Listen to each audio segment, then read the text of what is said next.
ये जानना चाहा कि जीवन का सच्चा सूत्र क्या है, हकीकत में जीवन क्या है। बड़े बड़े संतों के पास गया, बड़े बड़े ऋषि मुनियों के पास गया, पंडित पुरोहितों के पास गया, बड़े बड़े विद्वानों के पास गया, सबसे पूछा कि जीवन का सत्य क्या है। जिसके पास गया सबने एक एक धर्म ग्रंथ दिखा दिया। किसी ने कहा कि रामायण में ये लिखा है, किसी ने कहा कि गीता में ये लिखा है, किसी ने कहा समय सार ये कहता है, तो कोई बोला छह डाला में ये लिखा है। सबने मोटी मोटी किताबें दिखा दी, उसे संतुष्टि ना हुई। उसने कहा पोथी पढ़ पढ़ जगमरा, पंडित भैया ना कोई, मैं पूछता हूं कि जीवन का सत्य क्या है और तुम ये अजीब किताबें दिखाते हो। तुम दोहे दोहरा रहे हो, तुम चौपाइया दोहरा रहे हो, तुम गाथा गा रहे हो, तुम टीका बोल रहे हो। मुझे जीवन का सत्य चाहिए कि जीवन का सत्य क्या है। बहुत भटका राजा,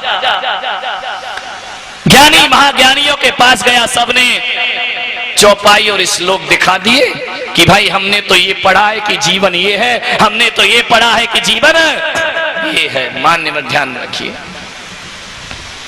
कितना नादान है ये आदमी, किताबों में जिंदगी तलाशता है। मान्यवर एक बात ध्यान रखना, किसी भी किताब से किसी आदमी का कभी जन्म नहीं हुआ है, लेकिन एक आदमी से हजारों किताबों का जन्म हो जाया करता है। ध्यान रखना, कोई ज्ञान किताबों में और अक्षरों में नहीं हुआ करता है। राजा ने कहा कि सब गाथाएं सुन ली, सब श्लोक सुन लिए, सब स्तोत्र सुन लिए, लेकिन भाई जरा ये तो बताओ कि जीवन का सत्य क्या है। बहुत निराश हुआ राजा, कोई ना बता पाया। और आज भी दुनिया में यही चल रहा है कि भगवान पे व्याख्याएं बहुत होती हैं, इतनी व्याख्याएं करते हैं साधु संत भगवान पर, इतना बोलते हैं पंडित पुरोहित भगवान पर, और हकीकत में देखा जाए तो जितना दूर भगवान से वो बोलने वाला है, उतने ही दूर आप सब हैं जो सुन रहे हैं। ना तो उसके पास भगवान है और ना तुम्हारे पास भगवान। जो खुद भटक रहा है वो तुम्हें क्या भगवान देगा। सोचिए, शुद्धोपयोग की बात करते हैं और खुद के पास अशुद्ध उपयोग हुआ करता है। विचार करिए, सोचिए आप, वो क्या देगा भगवान।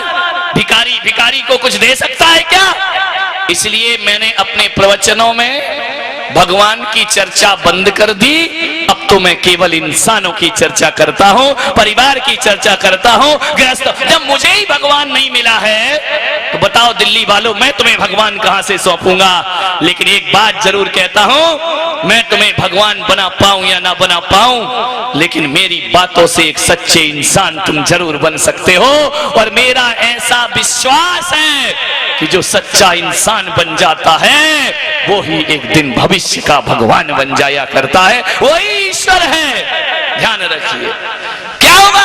राम जी कैसे थे, महावीर स्वामी कैसे थे, कृष्ण कैसे थे, दोहराए चले जा रहे हो, दोहराए चले जा रहे हो, तो जिंदगी रावण की तरह बना के जी रहे हो। मेरे भाई, ये 21वीं सदी का भारत है। अब इसे कहानी और किस्सों से नहीं बहलाया जा सकता है। अब कथा और पुराण से ये युवा पीढ़ी मानने वाली नहीं है। अब लोगों को किताबों के और पुराणों के महावीर नहीं, अब तो जीते जागते महावीर की जरूरत पड़ा करती है। अब लोगों को ये नहीं चाहिए कि मरने के बाद क्या होगा। अब तो मेरा हिंदुस्तान चाहता है कि जीते जी आनंद कैसे प्राप्त करूं, मृत्यु के बाद किसका क्या भरोसा है, कौन कहां रहता है और कौन कहां जाता। कल के चक्कर में आज को दुखी मत करिए। ध्यान रखिए, आज को सार्थक करिए। कहने को मैं भी बड़ी बड़ी कथाएं कह सकता हूं। आप कहें कि समय सार पे बोलूं तो मैं भी महीने भर बोल सकता हूं प्रवचन में। ऐसा नहीं है कि मैं आगम और ग्रंथों को नहीं बोल सकता हूं, लेकिन मुझे ये लगता है क्या सुनाऊं तुम्हें आत्मा की बातें और क्या सुनाऊं भगवान की बातें। अरे जब तक आप इंसान नहीं बनेंगे तब तक भगवान की बातों से तुम्हारा कल्याण होने वाला नहीं है। घर को नरक बनाया है, अपनी जिंदगी को शांत नहीं पाए, दूसरों की जिंदगी को शांत करते फिर रहे हैं हम लोग। खुद के जीवन में कोई परिवर्तन नहीं, दुनिया को बदलने चले हैं। और ऐसे लोग इस धरती पर हो गए कि बड़े बड़े अच्छी अच्छी बातें करते हैं और वक्त पड़े बाका तो गधे को कहें। काका ऐसा जीवन भी लोग के वक्ताओं का चल रहा है। सोचिए आप, कभी देखना आस्था चैनल, पारस चैनल उठा करके देखना, जिनको खुद भगवान नहीं मिला वो सारी दुनिया को भगवान बांटते फिर रहे। ध्यान रखना, पहले खुद तो पालो मेरे भाई।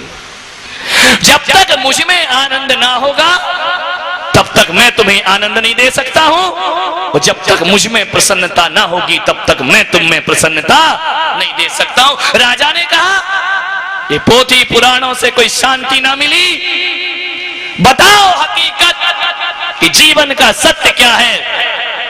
एक 70 वर्ष के बुजुर्ग सन्यासी थे।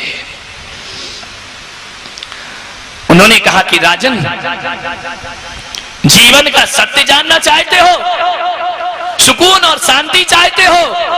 राजा ने कहा कि हाँ महाराज, क्या आप मुझे कुछ बताएंगे? लेकिन एक बात ध्यान रखना संत जी, ये चौपाइयां, कथाएं और गाथाएं मत सुनाना मुझे, ये सुन सुन के मेरे कान पक गए हैं। आप तो वो बताओ कि जीवन कैसे परिवर्तित होगा। संत ने कहा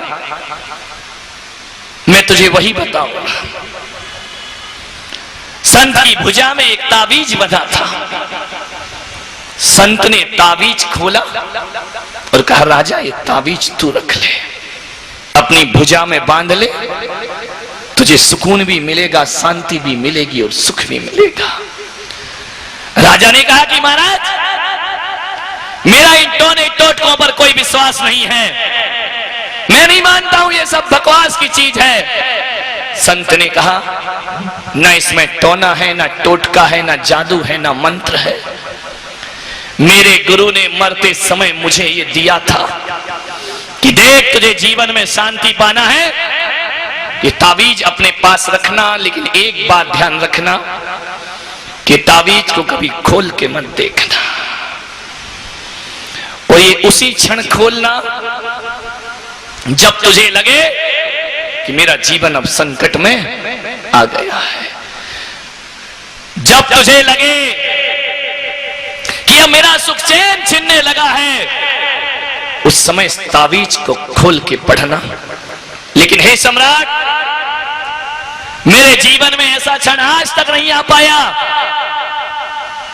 और मैं 80 साल 70 साल का बूढ़ा हो रहा हूं, अब जीवन ही कितना बचा है मेरा। लेकिन ये ताबीज मैं तुझे देता हूं, तेरे संकट के दिनों में ये बड़ा काम आएगा। और राजा, तुझसे भी मेरा निवेदन है कि जब तक अंतिम रास्ता ना दिखे, जब अंतिम रास्ता भी बंद हो जाए, तब इस ताबीज को खोलने का प्रयास करना, वरना हर स्थिति में जीने का प्रयास करना। राजा ने कहा कि ठीक है, तुम्हारा यह काम भी करके देखते हैं। राजा ने ताबीज लिया और भुजा में बांध लिया। 2, 4, 5 साल बीते। उन 5 सालों में 5000 बार राजा का मन हुआ कि खोल के देख लूं कि उसमें लिखा क्या है। कई बार मन हुआ, खोला, धागा खोलता भुजाओं का, फिर बांध देता, नहीं। संत ने कहा था जब तक बहुत बड़ी समस्या ना हो तब तक इसे खोलने की जरूरत। और आज छोटी मोटी समस्या में खोल लूंगा तो बड़ी समस्या में फिर मेरे साथ कौन होगा। इतना सोचता राजा और ताबीज फिर बांध लेता। फिर 2-4 दिन बाद मन होता यार खोल तो लो। आदमी का मन बड़ा चंचल हुआ करता है। फिर भी राजा ने धैर्य रखा। 5-6 साल बाद पता चला कि पड़ोसी राजा ने आक्रमण कर दिया, और जैसे ही आक्रमण हुआ राजा परास्त हो गया। सैनिकों ने ढूंढा, राजा जंगल की ओर भाग गया। सैनिक के घोड़े और सैनिक पहुंचे, पूरा सैन्य बल पहुंचा राजा को खोजने के लिए। सेना को पता चला कि जंगल में छिप रहा है। भागते गया राजा, भागते गया, भागते गया। रास्ते में विशाल नदी पड़ती है। राजा को तैरना नहीं आता था, पीछे दुश्मन सैनिक के घोड़ों की टाप सुनाई दे रही है और आगे नदी उफान पर है और राजा को तैरना। अब राजा ने कहा इधर जाता हूं तो मरूंगा और इधर जाता हूं तो मरूंगा। जाकर के किसी घनी झाड़ियों में छिप गया राजा। छिपते छिपते पसीने से लथपथ बदन पहुंच रहा था कि ताबीज पे निगाह पड़ी और उसने कहा, उस संत ने कहा था कि जीवन जब संकट में हो तब इस ताबीज को खोल करके पढ़ना। और सांस रोक ली राजा ने और धीरे से ताबीज तोड़ा, खोल करके देखा ताबीज में कुछ नहीं था। एक कागज था जिस पर लिखा हुआ था कि घबराओ नहीं, ये समय भी कट जाएगा। इतना पढ़ा राजा ने। राजा ने पहले कटार निकाली कि मैं मर जाऊं, अरे सेना के हाथ मरूं या नदी में कूद कर मरूं, इससे तो अच्छा है मैं अपना गला घोंट करके मर जाऊं। कटार हाथ में रह गई। उसने कहा कि घबराओ नहीं, ये समय भी टल जाएगा। कटार हाथ से छूटी राजा की। क्यों जीवन समाप्त कर रहा हूं? अरे मौत आए उससे पहले ना मरना। और मौत तो जिंदगी में एक बार आती है, बार बार मौत नहीं आती है और एक बार ही आएगी। और कब आना है यह भी निश्चित हुआ। फिर चिंता किस बात की, फिर टेंशन किस बात का? मरना तो जिंदगी में। ऐसा कोई है जो 2 बार मरेगा? हो तो हाथ उठाओ। कितनी बार मरोगे अपनी जिंदगी में? एक बार ही मरोगे। और कब मरोगे ये डेट भी निश्चित रखी गई है। अरे उस डेट पे ध्यान रखना।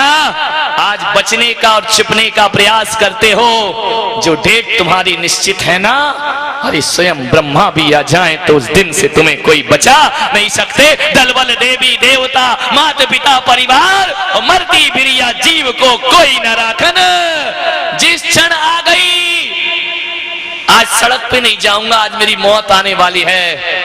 बेटा सड़क की तो बात छोड़, साइलेंट अटैक आता है और पता ही नहीं चलता, सोया का सोया रह जाता है और दुनिया से विदा। वो जिस दिन आएगी वह निश्चित है। जब तक ना आए तब तक आनंद से जीने का प्रयास करो। राजा पढ़ते रह गया। सतीश को नमोकार मंत्र सुना। तुम ध्यान से सुन रहे हो या कोई दुर्घटना हो गई? ऐसे सो रहा है लटक करके। नहीं नहीं, मुझे मालूम है साइकिल से गिरने वाला और प्रवचन में सोने वाला कभी सच नहीं बोलता है, ध्यान रखिए। जो साइकिल से गिरेगा उससे पूछो क्यों लग गई क्या? अरे कहां लगी, मुझे कुछ नहीं लगी। चला जाएगा फट से उठा के साइकिल, फिर देखेगा कोई नहीं देख रहा, फिर देखेगा अरे ये तो बड़ी जोर से लग गई है। उस समय नहीं कहेगा लग गई, उस समय इज्जत का ख्याल आ जाता है। सभा में सोने वाला, उससे कहो क्यों सोते हो? नहीं महाराज ध्यान से सुन रहा हूं। मारे तेरा ध्यान, विचार करिए। राजा ने पढ़ा कि यह समय भी टल जाएगा। थोड़ी देर बाद राजा ने क्या देखा कि घोड़ों की टाप की आवाज बंद हो गई। घोड़े चले गए, लौट गए सैनिक। बहुत तलाशा नहीं मिला, झाड़ियों के पास ना आ सके। राजा ने एक पुरुषार्थ किया कि जंगल से निकल के गांव गांव गया, छोटे छोटे शहरों में गया और अपना सैन्य बल तैयार किया और अपनी एक सेना तैयार की। राजा ने बहुत बड़ी फौज बना ली और जाकर के फिर उस दुश्मन पर उसने अटैक कर दिया, आक्रमण कर दिया, जीत गया फिर से। सोचो वो एक ताबीज ना होती तो उस दिन आत्महत्या करने का पाप उसके सिर पर आ जाता। वह जिंदा जीने की आशा जगी, मनोबल मजबूत हुआ, हर हाल में जियो। राजा ने देखा जीतने के बाद इसी फौज ने राजा का राज्याभिषेक किया। लेकिन जब अभिषेक हो रहा था और सिर पर मुकुट पहनाया जा रहा था, राजा उदास था। लोगों ने कहा अब तो आनंद में रहो, उदास क्यों हो? राजा ने कहा यह समय भी टल जाएगा, ध्यान रखना, यह समय भी निकल जाएगा।